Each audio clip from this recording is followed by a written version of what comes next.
충분히 족하다고 생각하시죠? 받은 은혜가 얼마나 많은지 금방 불평불만하다가도 저는 항상 이 구절을 떠올려요.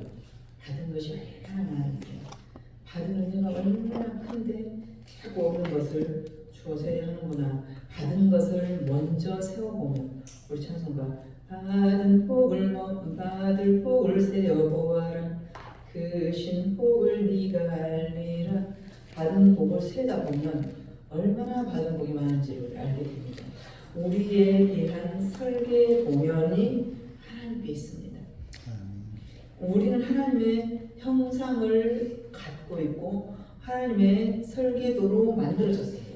그러면 내 인생, 내 삶에 대한 설계 도면이 하나님께 있다라는 것입니다. 오늘 60장은 예루살렘, 즉 오늘날 하나님의 자녀, 우리가 받을 영광에 대해서 이렇게 해놓은 것입니다. 교회의 빛된 사명, 교회의 부흥, 교회의 마지막 영광이라고 할 수 있는 것이 오늘 60장입니다. 1절, 2절 함께 읽어보시겠습니다. 1절, 2절 시작. 일어나 빛을 발하라. 이는 네 빛이 즐겁고 여호와의 영광이 네 위에 임하였습니다. 보라, 어둠이 땅을 덮겠으며 캄캄한 만물을 가려니와 오직 여호와께서 네 위에 임하셨으며 그의 영광이 네 위에 나타나니. 3절은 나라들은 네 빛으로 왕들은 비치는 네 광명으로 나아오리라. 이사야서 40절까지는 계속 우리를 징계하셨어요. 우리를 심판하시겠다. 네 죄악이 얼마나 큰지 돌아보아라. 여기까지만 읽고 우리가 묵상을 끝내버렸으면 얼마나 힘들겠습니까? 맨 벌 준다고 그래. 맨 야단한다고 그래. 주의 자녀가 무엇이냐? 주의 자녀가 무엇이냐? 출애굽 당시에 10가지 재앙을 하셨을 때, 내리셨을 때 고센 땅에만 빛이 있었더라 그랬어요. 나머지는 흑암이었어요. 나머지는 흑암에 덮였는데 고센 땅에만, 하나님을 섬기는 하나님의 자녀에게만 이 바다의 부, 피니키아 상인의 그 돈을 너에게 갖다 주겠다. 미디안 상인의 그 부 재력을 너에게 갖다 주겠다라고 계속 약속하신 것이 오늘 60장입니다. 악인의 재물을 의인에게 옮기시는 것이 하나님의 물질 이동 방식이라고 했어요. 악인의 재물, 그 많은 돈을 싹 망해버리고 의인 하나님의 자녀에게로 옮기시는 분이 하나님이시다 그 말이에요. 우리는 왜 해도 안 되는가? 설계 도면을 하나님이 갖고 계시는데 그 도면에는 우리는 관심이 없어요. 그 도면을 어디로 보면 알 수 있냐? 말씀을 보면 알 수 있어요. 내가 너를 이렇게 사랑해. 네가 내 말을 들으면 말이야. 내가 이렇게 해줄 거야. 오늘 60장. 그 바다 저편의 부도 다 너에게 모이게 할 거야. 세상 열방과 만 국과 만 왕이 다 네게로, 열방과 열왕이 너에게로 몰려들게 할 거야. 우리가 이것을 안 봤다면 얼마나 절망적이고 끝나버렸겠습니까? 60점을 보지 않았다면. 오늘 1장 보니까 일어나라, 빛을 발하라. 이것은 권유나 권고가 아니고 명령이에요. 일어나, 너 일어나, 그리고 빛을 발해. 그런데요, 신기한 것은 우리 인간이 할 수 없는 것이에요. 이 두 가지는. 내가 혼자 일어나는 것도 우리는 할 수 없고요. 내가 혼자 빛을 발하는 것 우리가 할 수 없는 일입니다. 우리 인간이 안 되는 것인데 우리한테 하라고 하시는 거예요. 지금 일어나, 일어나, 빛을 발해. 나에게 빛이 있어야 빛을 발할 거 아닙니까? 빛 대신 예수 그리스도가 나에게 있어야 내가 빛을 발할 것 아닙니까? 오늘날 이 땅의 교회와 성도들에게 하신 말씀이에요. 아까 저는 기도 인도하실 때 지금 이 땅의 교회들 왜 목사가 정치까지 지가 하려고 난리예요. 오케이는 하지. 우리 인간이 안 되는 것이 일어나. 이거 안 돼요. 환자가 일어나기 싫어서 자빠져 뒹굴고 있겠습니까? 못 일어나니까 그러고 있는 거예요. 빛을 발할 줄 몰라서 그래. 나에게 빛이 없으니까 빛을 발하지 못합니다. 늘 이렇게 사람을 만나면 밝음을 주고 밝은 에너지를 주고 웃음을 주는 사람은 본인이 밝은 에너지를 갖고 있기 때문에 그래요. 누구를 만났을 때 저 사람은 맨날 찡찡해. 맨날 죽겠다고 그래. 항상 어두워. 그러면 안 만나고 싶어요. 그래서 사람들이 떨어집니다. 그 주변에 몰려들지 않아요.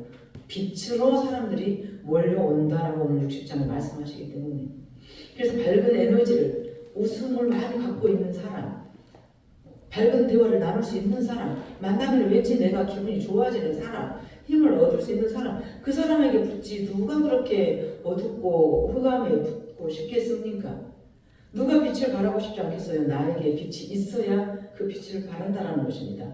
일어나라, 빛을 발하라. 이것은 우리가 인간이 할 수 없는 것. 왜 우리가 이것을 할 수 없냐? 우리는 어둠의 자식이기 때문에 빛을 발하는 것은 우리는 할 수 없는 일입니다.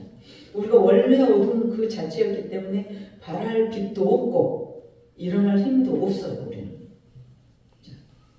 수백 년 동안 진리의 빛을 잃고 세상에 파묻혀서 어둠 가운데 흑암 가운데 파묻혀버린 이스라엘 백성에게 주시는 말씀이고 오늘날 우리 교회들에게 주시는 말씀입니다. 일어나 빛을 발하라. 빛을 발하라고 하는데 우리 지금 형편 어떻습니까? 기독교 소리를 듣고 있잖아요. 교회 다닌다고 어디 가서 말도 못하겠어. 갈수록 기독교 이 땅에 없어질 것입니다. 이따위로 하면 없어질 거예요. 목회자들도 이런 식으로 하고 성도들도 이런 식으로 하고 세상에 한 발, 교회에 한 발. 종교가 뭐야? 기독교하고. 수백 년 동안 진리의 빛을 잃어버린 당신의 자녀들에게 주신 말씀입니다. 그런데 2절에 보니까 보라 어둠의 땅을 덮을 것이고 캄캄함이 만민을 가릴 것이다. 이 어둠과 캄캄함이 우리입니다. 어둠과 캄캄함이 우리인데 왜 그러면 우리가 어둡고 캄캄함일 수밖에 없는가? 앞장 59장 한번 보실게요. 59장 1절 2절 읽어봅니다. 시작. 여호와의 손이 짧아 구원하지 못하신도 아니요 귀가 둔하여 듣지 못하신도 아니라 오직 너희 죄악이 너희와 너희 하나님 사이를 갈라놓았고 너희 죄가 그 얼굴을 가려서 너희에게서 듣지 않으시게 함이니라. 여호와의 손이 짧냐? 내가 귀가 어둡냐? 그래서 네 기도를 못 듣냐? 내가 손이 짧아서 너를 지금 못 줄 줄 아냐? 그거 아니다. 너와 나의 사이를 뭐가 갈라놨어요? 죄악이 죄가 하나님과 나 사이에 들어와 버렸어요. 그러면 이제 우리는 얼굴을 하나님의 낯을 피하게 돼요. 아담아 네가 어디 있느냐? 네가 어디 있느냐? 어디 있는지 하나님 몰라요? 너 지금 뭐 했느냐? 그 말이잖아요. 그래서 너희 죄악이 너와 너 하나님 사이를 갈라놓아서 너희 죄가 그 얼굴을 가리어서 하나님 소리를 못 듣게 해요. 못 듣게 해요. 우리 주변에서 늘 경험하지만 당연히 와야 되는데 교회 못 오게 돼요. 진짜 오려고 했는데 그날따라 못 오게 돼요. 우리 김시훈 성도님 지난주에요. 목사님 변함없는 마음으로 저 기다려주셔서 감사합니다 그랬어요. 아이들 데리고 꼭 갈게요. 부활의 아침 떡을 꼭 당신과 같이 떼고 싶다. 꼭 오니라. 예, 꼭 갈게요. 목사님 기다려주셔서 감사해요. 일 생기겠어요? 안 생기겠어요? 일 생겨요. 그거 이겨내야 돼요. 생명의 길을 가는데 그렇게 쉽겠습니까? 아무 장애물이 없겠습니까? 우리 반드시 설교에서 은혜 받고 나가다가 시험 들어요. 나가다가 걸려 넘어진다 그랬어요. 목사님하고 사이가 좋을 때는 은혜가 돼요. 모든 강단의 말씀이 은혜가 돼요. 나가다가 자빠져요. 은혜가 충만하면 사단이 은혜 받은 자의 얼굴을 알거든요. 그 얼굴에 빛이 나는 것을 알아요. 사단이 그 사람을 건드렸다 그러면은 믿음이 있는 사람입니다. 그래서 정말 다행이라고 저는 생각해요. 사단이 건들지도 않은 사람은 믿음 없어요. 안 건드려요. 그냥 죽은 물건은 안 건드립니다. 사단도 살아있으니까 건드리는 거예요. 그래서 영광인 것입니다. 은혜 받고 꼭 나가다가 시험 들죠. 그래서 돌굴에 걸려 넘어지죠. 여호와 하나님께서 우리에게 내가 손이 짧냐? 내가 귀가 어둡냐? 내가 지금 네 그 기도 안 듣는다고 생각하냐? 네 죄가 너와 나 사이를 막았지 않느냐? 그래서 오늘 말씀이 왜 우리가 2절에 우리는 캄캄한 가운데 있고 어둠 가운데 처해 있느냐? 우리가 본래 어둠이었기 때문입니다. 우리의 상식, 우리의 도덕으로는 이 세상 살릴 수 없습니다. 파란색이 되면 뭐하고 빨간색이 대통령 되면 뭐합니까? 방법 없어요. 하나님께서 하시지 않으면 정권이 바뀐다고 이 세상 달라지는 것 아닙니다. 꼭 한번 바꿔보자 하고 야당으로 바뀌지 않았습니까? 폐허가 된 예루살렘, 아무런 소망 없는 우리 다시 세우시는 분은 예수 그리스도밖에 없다라는 거예요. 죄악이 하나님과 나 사이를 이미 막았어요. 우리는 어둠이에요. 나는 스스로 일어설 힘도 없고 나는 스스로 빛을 발할 빛도 가지고 있는 빛이 없어요. 구속자가 시온에 임하시지 않으면 예수 그리스도가 하나님과 나 사이 그 죄악으로 가려진 죄의 담을 허물어 주시지 않는다면 우리는 용트림을 해도 하나님을 볼 수 없습니다. 그래서 열쇠가 예수 그리스도입니다. 10번 와서 예배해도 100번 와서 예배해도 예수 그리스도예요. 그러면 빛을 발하기 위해서 자 하나님 우리한테 일어나 빛을 발하라고 했어요. 그러면은 설교에서 답을 줘야 되지 않겠습니까? 오늘 또 장로님과 지금 박장로님과 대화 중에 계속 나누었던 것이 성령이 견인해 가지 않으면 답이 없어요. 그거예요. 성령이 견인해 가는 설교는 목회자가 찡그리기도 하고 화를 내기도 하고 웃기도 하고 역정도 내고 감정이 올라올 수밖에 없어요. 원고 읽는 것이 아니기 때문에 감정이 들어갈 수밖에 없습니다. 그러면 빛을 발하라고 했는데 답을 줘야 되잖아요. 강단에서 빛을 어떻게 그럼 내가 발할 수 있을까요? 예수 그리스도의 복음이 전파되고 이 전파되는 복음을 듣는 이가 믿어야 되는데 자 요한복음 8장 한 번만 찾아볼게요. 마태, 마가, 누가, 요한복음 신약성경 요한복음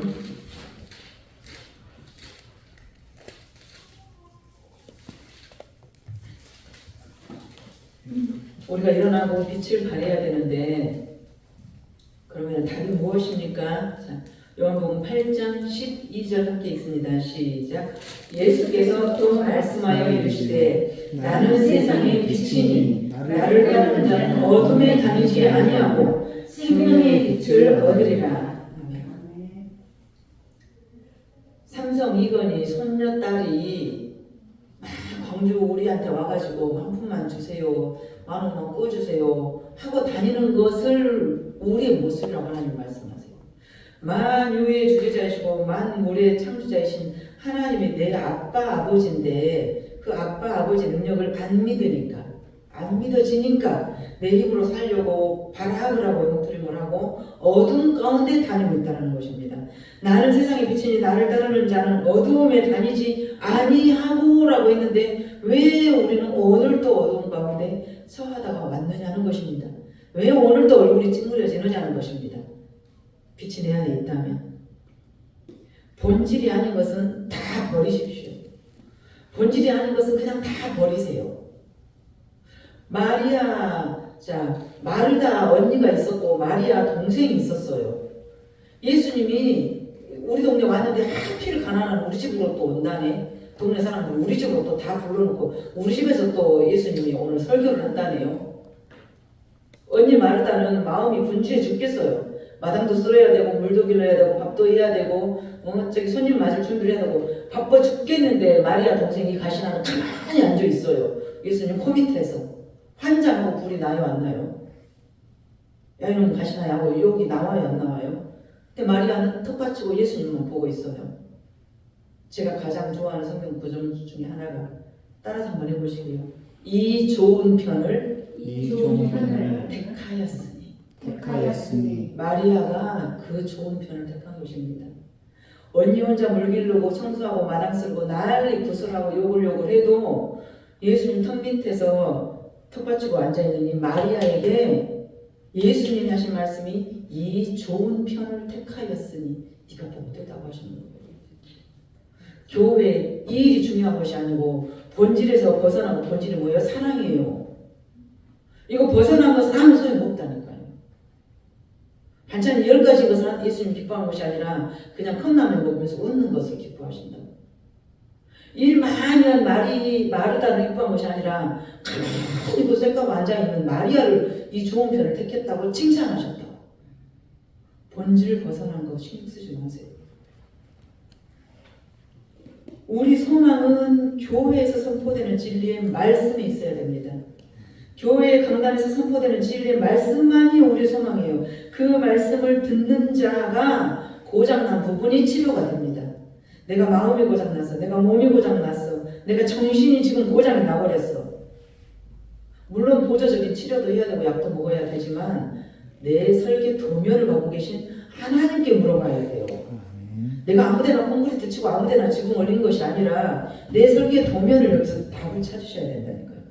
그 말씀을 듣는 자, 강단에 선포되는 말씀을 듣는 자가 고장난 부분이 치료되고, 그래서 온 세상을 교회로 모여들게 입술을 벌려서 전도를 한다. 그런 사람에게 우리 주님이 주시는 복이 기가 막힌 복을 주셨어요. 5절 6절 읽어봅니다. 시작. 그때에 네가 보고 60장 5절 6절 시작. 그때에 네가 보고 깊은 빛을 내며 네 마음이 놀라고 또 환창하리니 이는 바다의 부가 네게 돌아오며 이방 나라의 재물이 네게로 옴이라. 허다한 낙타 미디안과 에바의 어린 낙타가 네 가운데 가득할 것이며 스라 사람들은 다 금과 유향을 가지고 와서 여호와의 찬송을 전할 것이며. 자, 온 세상 바다 저쪽에 돈 열방의 재물을 가지고 교회로 모여올 것이다. 너에게 그 돈 내가 다 줄게. 하나님이 우리에게 옮겨 주시겠다라고 말합니다. 여담인데 저희 큰아들 경제가 이번에 자리를 옮겼잖아요. 예전에도 그랬고 지금도 그랬고 2천억 자산가 그 친한 형들 그 갑부들 공통점을 발견을 하고 놀라는 것이 다 크리스찬이에요. 술자석에서도 심지어는 기도하고 먹더래요. 새벽기도 365일 하더래요. 2천억 자산가가. 그러면서 아침마다 성경 구절을 저한테 보내는 거예요. 아침마다. 그래서 제가 그랬어요. 2천억 자산가, 젊은 40대 초반, 아들도 있고 딸도 있고 그 잘난 학벌에 그 사람이 무엇이 부족해서 새벽 기도를 가겠느냐. 새벽에 4시에 일어나서 새벽 기도를 뭐하러 가겠느냐. 무엇이 부족해서 가겠느냐. 우리는 부족한 거 주라고 솔직히 오잖아요.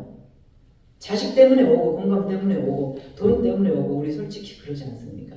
그 사람이 무엇이 부족해서 가겠느냐 지가 생각을 했다라는 것이죠. 우리 주님께서 바다 저쪽의 부도 너에게 줄게. 이방 나라 재물도 너에게 줄게. 그 너가 오늘날 교회로 다 몰려들게 열방의 재물과 바다의 부를 교회로 모여들게 한다. 거기에서 선포된 말씀만이 진리이고 그 말씀만이 우리에게 생명이 된다는 것입니다. 온 세상이 어둠으로 덮여도 진리의 말씀이 선포되는 곳에는 빛이 임합니다. 온 세상은 그리로 모일 수밖에 없어요. 불 켜진 곳으로 모일 수밖에 없습니다. 열방도 모이고 열왕도 모인다 그랬어요. 하나님도 우리 전체를 건지시지는 못합니다. 지가 아버지도 못 말리니 하나님 말을 듣겠습니까? 보이지도 않는 하나님 말을 다 건지실 수 없어요. 건지실 자, 당신이 선택한 당신의 사랑하는 자녀들을 건지신 후에는 이 세상은 폐기처분하십니다. 하나님의 영이 들어있는 우리, 구원받는 우리는 너희를 오니라 했으면 나머지는 내 옆집, 뒷집, 윗집, 내 형제, 하나님을 모르는 그들은 그냥 쓰레기더미예요. 폐기처분한다라는 거예요. 그래서 정말로 내가 그 사람을 사랑하면 예수님을 선물해야 돼요. 다른 거 선물하지 마시고 예수님을 선물해야 된다는 말입니다. 온 세상이 교회로 하나님께로 돌아올 수밖에 없음을 오늘 4절 5절에서 지금 말씀. 네 아들 딸들이 먼 곳에서 오겠고 네 딸들은 안기어 올 것이다. 결국은 하나님의 말씀이 선포되는 빛 가운데로 성전으로 교회로 모일 것이다. 그러나 모이지 않는 이들까지 전체를 건지지는 않는다. 폐기처분 당한다 이 세상은. 근데 우리는 하나님의 형상, 하나님의 설계도로 만들어진 자들입니다. 그래서 사람에 대한 모든 설계 도면의 계획이 하나님께 있어요. 하나님을 만나기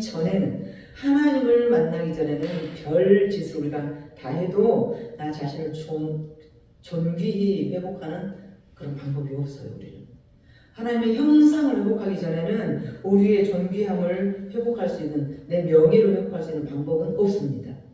말씀으로만 말씀이 선포되는 교회만이 답입니다. 그런데 오늘날 교회가 그렇게 썩어버렸어요. 그렇게.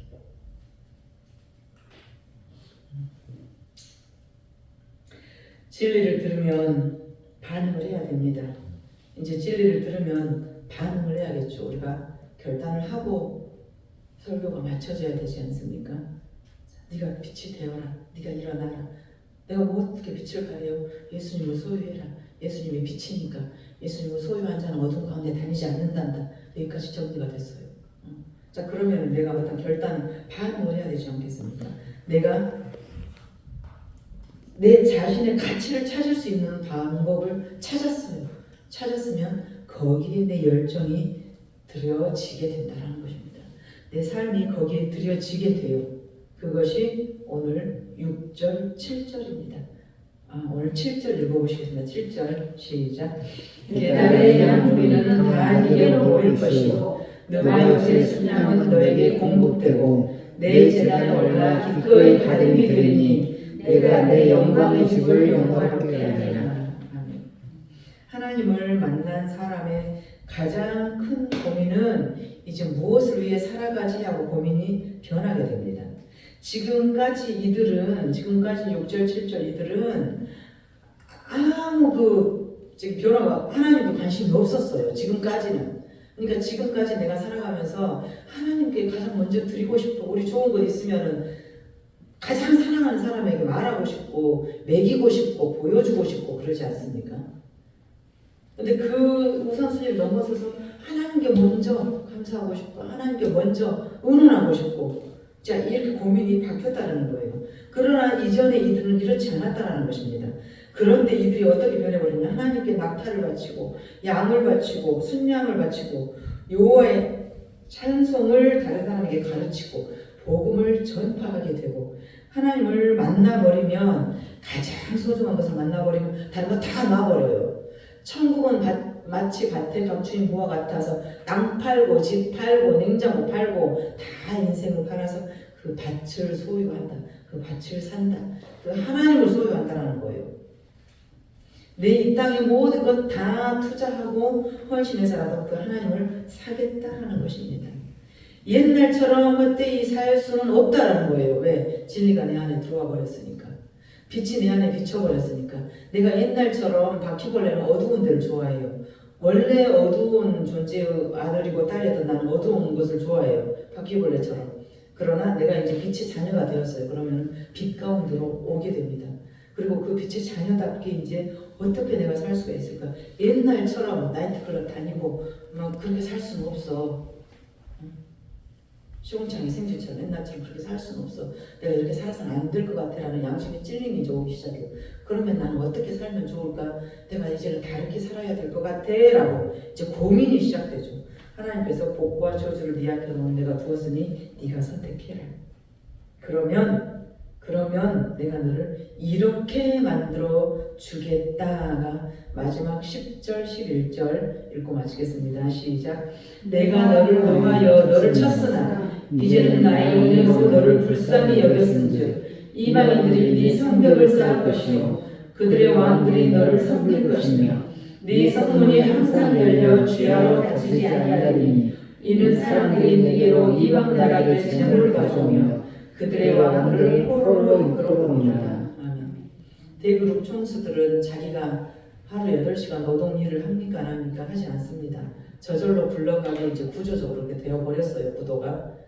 또 개미 분단, 그 주식 투자자 개미 분단들이 몽땅 있음으로 인해서 거부들은 가만히 있어도 하루에 착착착 돈이 찍혀요. 내 통장 앞으로. 나 아무 짓도 안 하고 놀고만 있어도 찍혀요. 왜? 이미 그렇게 되어버렸기 때문에. 그것이 오늘 10절 11절이에요. 내가 옛날에는 네 죄 때문에 네가 회개할 줄 모르고 계속 우상 섬기고 계속 나를 외면하니까 내가 너를 쳤어. 벌을 줬어. 그러나 이제는 내 은혜로 너를 불쌍히 여겼은즉 이방인이 네 성벽을 쌓을 것이요. 이방인이 네 성벽을 어쨌다고 이방인이 내 문지기가 되고 내 성벽을 쌓고 내 문을 대문에서 지키고 내 재산을 지켜주냐. 이제 개미 분단이 저절로 굴러가서 내 재산을 보호하고 내가 대기업 총수가 되니까 저절로 이제 밑에 직원들이 나를 먹여 살리고 나는 일부러 그들에게 환원하면 되는 것이고 이렇게 구조가 되어버렸다는 거예요. 이방인들이 네 성벽을 쌓을 것이고 그 이방의 왕들이 너를 섬길 것이다. 이것이 하나님의 자녀입니다. 이것이 하나님의 자녀된 우리를 말하는 거예요. 그래서 네 성문이 항상 열려 주야로 닫아지지 않을 것이고 이방 나라들이 재물을 보듬고 쌓아보듬고 너한테 올 거야. 그거예요. 이렇게 감당 못할 축복의 말씀 오늘 60장입니다. 이사야 60장. 복과 저주를 두셨으니 부디 복을 택한 우리가 되기를 소망합니다. 하나님의 말씀은 하나님은 말씀하시는 분이에요. 태초에 말씀이 있으니 이가 하나님잖아요. 태초에 말씀이 하나님이에요. 그리고 하나님은 말씀하시는 분이에요. 말 잘하는 사람은 영리하다고 하잖아요. 밝을리 영이 밝아요. 영이 밝은 사람을 영리하다 그래요. 미련한 것은 성경적이지 않아요. 영리한 사람이. 어제도 제가 그 장로님과 계속 지금 나누면서 다른 목사님과 나누면서 했던 말이 꼬라지가 있는 목회자는 목회도 잘하고 꼬라지가 있어야 내 처자식도 먹여 살리지. 감자 같아가지고 그럼 안 된다는 거예요. 손에 빠진 것이 좋은 것이 아니라는 것이죠. 영리하다는 것은 영이 밝다. 말 잘한다는 것은 영리하다. 말이 즉 하나님이에요. 하나님은 말씀하시는 분이에요. 말씀으로 하늘과 땅을 만드셨어요. 이 세상을 만드셨어요. 그 말씀을 우리에게 주시고 그 말씀 우리를 통해서 이루시는 분이 하나님이에요. 그래서 우리가 성경에서 뭐라 그래요? 말은 심는 것이다. 말은 심는 것이다. 네 입술의 말이 내 귀에 들린 대로 내가 너에게 하겠다. 엄매 죽겠네 한 사람은 너 반드시 내가 죽게 하겠다. 내가 나저 김집사 꼴보기 싫어 죽겠네. 아까도 장로님 통화할 때 어떤 교회 목사님 보면서 교회를 팔아가지고 자기가 3억을 이익을 챙겼는데 3천만 원도 못 쓰고 5달 만에 죽어버렸다. 어디 먹는 교회죠. 그런 말. 3억을 내가 갖고 싶었는데 3천만 원도 못 쓰고 죽어버렸다. 이거예요. 우리 입술의 말들을 심는 것입니다. 심는 거예요. 그대로 됩니다. 그 말씀을 주시는 분이 영이시고 그분이 우리의 아버지이기 때문입니다. 말씀만이 길입니다. 기도만이 답입니다. 표적 자체가 목적이 아니고 메시아의 사인은 그건 사인이에요. 사인 표적은 우리에게 주시는 현상은 사인이에요. 여기가 맞다. 이 일이 오니라 그거예요. 그냥 내가 병이 고쳐졌어. 내가 빚이 많았는데 갚아졌어. 내가 좋아졌어. 그러면 이걸 주시려고 하는 것이 아니라 이것을 보여주심으로써 내가 살아있다. 이걸 보여주시기 위한 표지판이에요. 사인. 이렇게 화살표 해가지고 이쪽으로 100m 우리는 교회 이거 사인이라고 하지 않습니까? 표지판. 거기가 교회가 있다라고 거기다 붙여놓은 거예요. 그것이 목적이 아니고 하나님이 있다. 그러기 위해서 너희 자식 기도하니까 내가 들어주는 거야. 하나님이 살아있다. 그래서 네가 기도하니까 네 병 고쳐주는 거야. 하나님이 우리의 아버지십니다. 기도하시겠습니다.